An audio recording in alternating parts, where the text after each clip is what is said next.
ஓம் come கணபதையே நமக. ஆன்மீகம் plus நேயர்கள் அனைவருக்கும் ஜோதிட குருஜியின் இனிய வணக்கங்கள், வாழ்த்துக்கள், ஆசீர்வாதங்கள். பார்வதி பரமேஸ்வரால் துணையோடும் எம்பெருமான் விநாயகப் பெருமானின் அருளாசியோடும் வள்ளி தேவசேனா சமேத எம்பெருமான் முருகப்பெருமானின் திருவருளோடும் நவ கிரகங்களின் துணையோடும் இந்த பதிவினை ஆரம்பிக்கின்றோம். இந்த அருமையான காணொளியில் நாம் காணப்போவது சுக்கிர பகவானின் அற்புதமான ஒரு பெயர்ச்சி. இந்த சுக்கிர பகவான் அப்படின்னாலே, சுக்கிலம் அப்படின்னாலே வெள்ளை, அந்த சுக்கிரன் அப்படின்னாலே சந்தோஷக்காரகன், பொழுதுபோக்குக்காரகன், களத்திரக்காரகன். இந்த உலகம் ஜீவிதம் அப்படியே உழன்னு இருக்கிறதே ஒரு சந்தோஷத்துக்கு தான். எல்லாருக்கும் பாருங்கள், என்டர்டெயின்மெண்ட் கண்டிப்பாக வேணும். என்டர்டெயின்மெண்ட் இல்லைன்னாலே அந்த வாழ்க்கையை ஒரு இது அது அதுக்கும் மேலே, அதுக்கு தான் சுக்கிரனுக்கு மேலே அந்த குரு தேவகுரு. எப்படின்னா எல்லாம் பொழுதுபோக்கு எல்லாம் கடந்து வந்தது குரு. அந்த வகையில் இந்த அசுரகுருவின் பயிற்சி அற்புதமான ஒரு பயிற்சி. இந்த அசுரகுரு இதுவரைக்கும் உங்களுக்கு பார்த்தீங்கன்னா மகர ராசி அப்படிங்கிற இடத்துல, இங்கே தான் செவ்வாயோட உச்சமான வீடு. அந்த இடத்துல இந்த சுக்கிர பகவான் இருந்துக்கிட்டு இருக்கார்.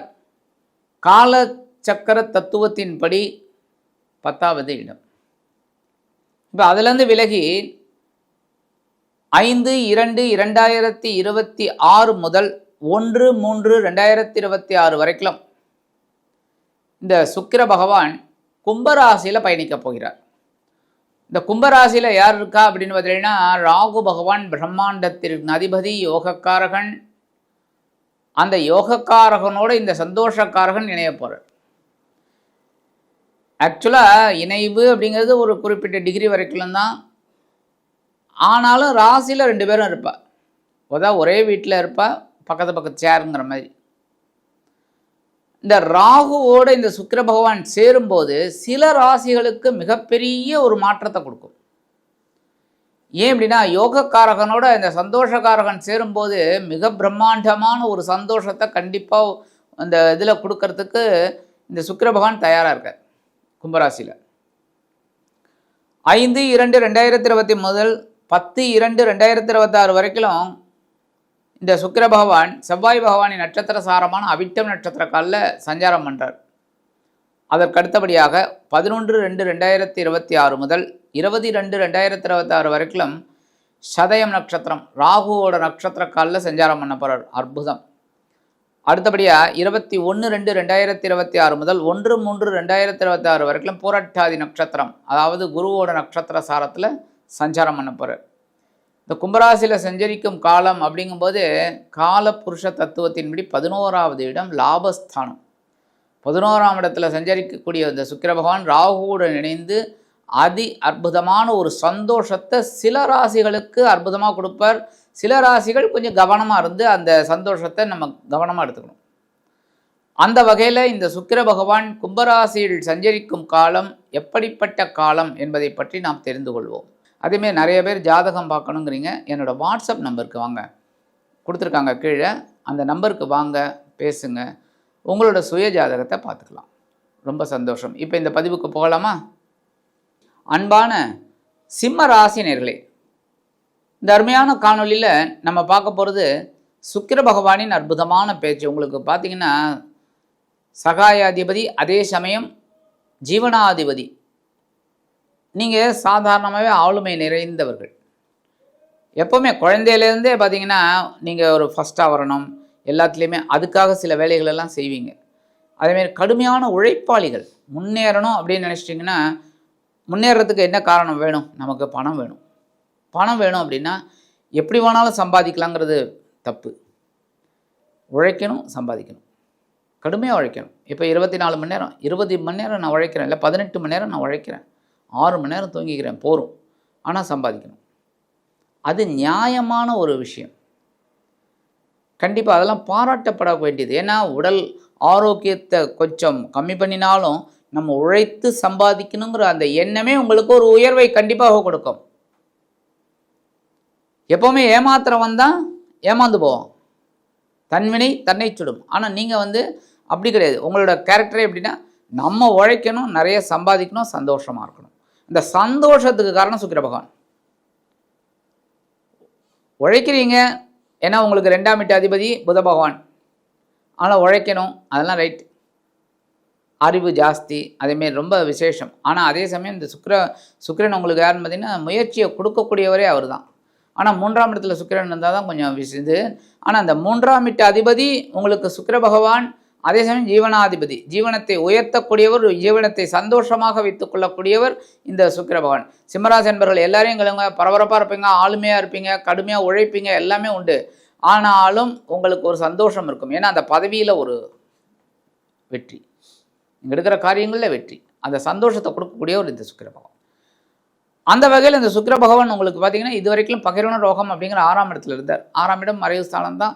அந்த இடத்துல கொஞ்சம் பரபரப்பாக இருந்தீங்க, ரொம்ப டென்ஷனாக இருந்தது. அதுவும் இந்த சந்திராசிரமம் வரக்கூடிய நாள்லாம் ரொம்ப கடுமையாக போராடித்தான் நீங்கள் ஜெயிச்சு வருவீங்க. கரெக்டாக அந்த மாதிரி ரொம்ப டென்ஷனில் தான் நீங்கள் ஒர்க் அவுட் பண்ணியிருக்கீங்க, இல்லைன்னு சொல்ல முடியாது. அதுலேயும் கொஞ்சம் பரவாயில்லை, கடன் கொஞ்சம் பரவாயில்ல, குறைஞ்சிருக்கு. ஆனால் அதை சுக்கிரபகவான் இப்போ எங்கே வர போகிறாருன்னு பார்த்தீங்கன்னா உங்களோட களத்திர ஸ்தானம் அப்படிங்கிற 7ஆம் இடத்துக்கு வர்றார். 7ஆம் இடத்துல ஆல்ரெடி அங்கே ராகு உட்காந்துட்டுருக்கார். பெரிய பயம் கிடையாது.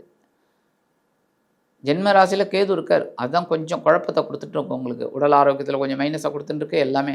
ஆனால் அந்த குருவோட 9ஆம் பார்வை நேரம் உங்களுக்கு இந்த களத்திரஸ்தானத்தில் விழுறது. உங்களோட களத்திரஸ்தானம் 7ஆம் இடத்துல விழுறது. ராகு அங்கே இருந்தால் கூட அந்த குருவோட பார்வை கிடைக்கிறதுனால உங்களுக்கு சமாளிக்கிறீங்க, சந்தோஷத்தை சந்தோஷமாக அனுபவிக்கிறீங்க. அந்த வகையில் இந்த சுக்கிர பகவான் உங்களது களத்திரஸ்தானத்தில் ராகுவுடன் இணைந்து குருவின் 9ஆம் பார்வை பெற்று சஞ்சாரம் பண்ணப்படுற இந்த நேரத்தில் கடுமையான நெருக்கடிகள் உங்களுக்கு இருக்காதுங்க, சந்தோஷம்தான் இருக்கும். ஆனால் ஒன்று, வாழ்க்கை தன்னோட உடல் ஆரோக்கியத்தில் கவனமாக இருங்க. அவங்களுக்கு தான் கொஞ்சம் ஒரு ஹெல்த் வைஸ் கொஞ்சம் ஒரு இது மாதிரி இருக்குது, அதை கொஞ்சம் கவனம் எடுத்துக்கோங்க. மற்றபடி ஒரு பெரிய ஒரு இதாக சொல்கிறேன் உங்களுக்கு. பிப்ரவரி மாதம் 22ஆம் தேதி நோட் பண்ணிக்கோங்க. பிப்ரவரி 22 உங்களுக்கு ஒரு மிகப்பெரிய மாற்றம் உங்களுக்கு இருக்குங்க, மிகப்பெரிய மாற்றம், சந்தோஷமான ஒரு மாற்றம். பிப்ரவரி 22 ரொம்ப அற்புதமான ஒரு நாள், நோட் பண்ணிக்கோங்க, கண்டிப்பாக நடக்கும். இந்த நேரத்தில் உங்களுக்கு பார்த்திங்கன்னா ஏதாவது சொத்து வாங்கணும், வீடு மனை வாகனம் ஏதாவது வாங்கணுங்கிற ஒரு தாட்டு உங்களுக்கு கிடைக்கும். ஆனால் இந்த நேரத்தில் வில்லங்கமான சொத்தை வாங்கக்கூடிய ஒரு வாய்ப்பும் கிடைக்கும், ஞாபகம் வச்சுக்கோங்க. அதனால தான் கவனமாக எல்லாம் பார்த்து வாங்கிறது நல்லது. இந்த நேரத்தில் தந்தையாரோட ஆதரவு உங்களுக்கு கண்டிப்பாக இருக்குங்க. தந்தையார் ஆதரவாக இருப்பார். தந்தையார் கொஞ்சம் டென்ஷனாக பேசினா நீங்கள் விட்டு கொடுத்து போயிடுவீங்க, நீங்கள் டென்ஷனாக போயிட்டீங்கன்னா அவர் விட்டு கொடுத்து போயிடுவார். அந்த மாதிரிலாம் ஒரு காம்ப்ளிகேட்டட் அப்படின்னாலும் அந்தளவுக்கு இருக்காது. 2 பேரும் அண்டர்ஸ்டாண்டிங்காக தான் இருப்பீங்க. சில சமயம் ஒரு மிஸ் அண்டர்ஸ்டாண்டிங் இருந்தால் கூட அதை நீங்கள் அவாய்ட் பண்ணிடுவீங்க. அந்த வகையில் உங்களுக்கு இந்த காலகட்டத்தில் ஒரு பிரம்மாண்டமான ஒரு வெற்றி கண்டிப்பாக வந்து சேரும். இந்த பிரம்மாண்டமான ஒரு வெற்றியினால் ஒரு விலை உயர்ந்த பொருளை வாங்கக்கூடிய ஒரு வாய்ப்பு. இப்போல்லாம் மொபைல் பார்த்திங்கனாலே 1.5 லட்சம். அதேமாரி வண்டி 2 வீலர் பார்த்தீங்கன்னா நான் ஒருத்தரை கேட்டேன் எவ்வளோப்பா இது அப்படின்னா, ஜஸ்ட் 175 அப்படின்னு. 175னா என்ன, 1,75,000. 1,75,000. அப்போ என்ன, ஜஸ்ட் 1.75 அப்படிங்கிற ரேஞ்சுக்கு வந்துடுது. இப்போ முன்னெல்லாம் 1000 2000 பெரிய மிகப்பெரிய காசு. இப்போ 1.75, ஜஸ்ட் 1.75. அப்போ இதெல்லாம் வாங்கக்கூடிய ஒரு யோகம் உங்களுக்கு கிடைக்கும். இந்த யோகம் எப்படி கிடைக்கும் உங்களுக்கு, இந்த யோகத்தினால ஒரு வருமானம் வர்றதுனால இதை வாங்குவீங்க. இந்த வருமானம் எப்படி வரும், நீங்கள் கடுமையாக உழைப்பீங்க, அப்போ வரும் ஆட்டோமேட்டிக்காக. அப்போ இந்த நேரத்தில் ஒரு மூத்த வயதை சேர்ந்தவர்கள் அப்படின்னு பார்த்திங்கன்னா அவங்களுக்கெல்லாம் வந்து குழந்தைகளின் மூலமாக ஒரு சந்தோஷம் இருக்குது.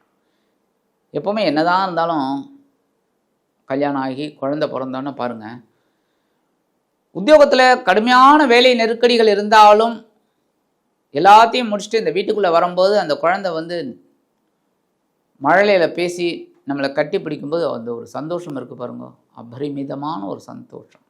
அதாவது இதெல்லாம் வந்து ராகுவோட வேலை, மறைமுகம்தான். இதெல்லாம் மறைமுகமான இன்பம்,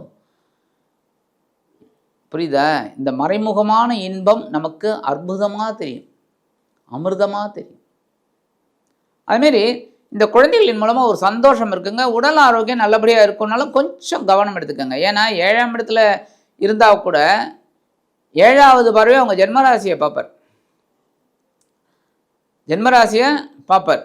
அதே சமயம் பார்த்தீங்கன்னா இது பாருங்களேன், ஏகப்பட்ட ட்விஸ்ட் இருக்குது பாருங்கள். எப்படின்னா இந்த 7ஆம் இடத்துல இருக்கிற ராகுவை சுக்கிர பகவான் சேர்ந்தாலும் குரு 9ஆம் பார்வையை பார்த்துட்டு இருக்கார். அதே சமயம் சுக்கிரன் பார்த்தீங்கன்னா 7ஆம் பார்வையை கேதுவை பார்த்துட்டு இருப்பார்.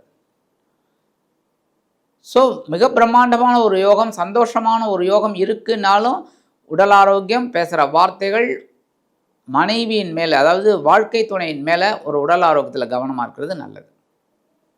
ஆனாலும் இது சந்தோஷமான ஒரு காலகட்டம். இந்த நேரத்தில் பரிகாரம் அப்படின்னு பார்த்தீங்கன்னா என்ன பண்ணணும் அப்படின்னா, கண்டிப்பாக சுக்கிர பகவான் வழிபாடு பண்ணுறது ரொம்ப விசேஷம். நவகிரகங்களில் உள்ள பொழுதுபோக்குக்காரகன், கலித்திரக்காரகன் சுக்கிர பகவானை வெள்ளிக்கிழமை காலையில் 6லேருந்து 7 இல்லையா, அன்றைக்கி எப்போ முடிகிறதோ உங்களுக்கு போயிட்டு இந்த சுக்கிர பகவானுக்கு ஒரு நெய் தீபம் போட்டு ஒரு அர்ச்சனை பண்ணிட்டு வாங்க.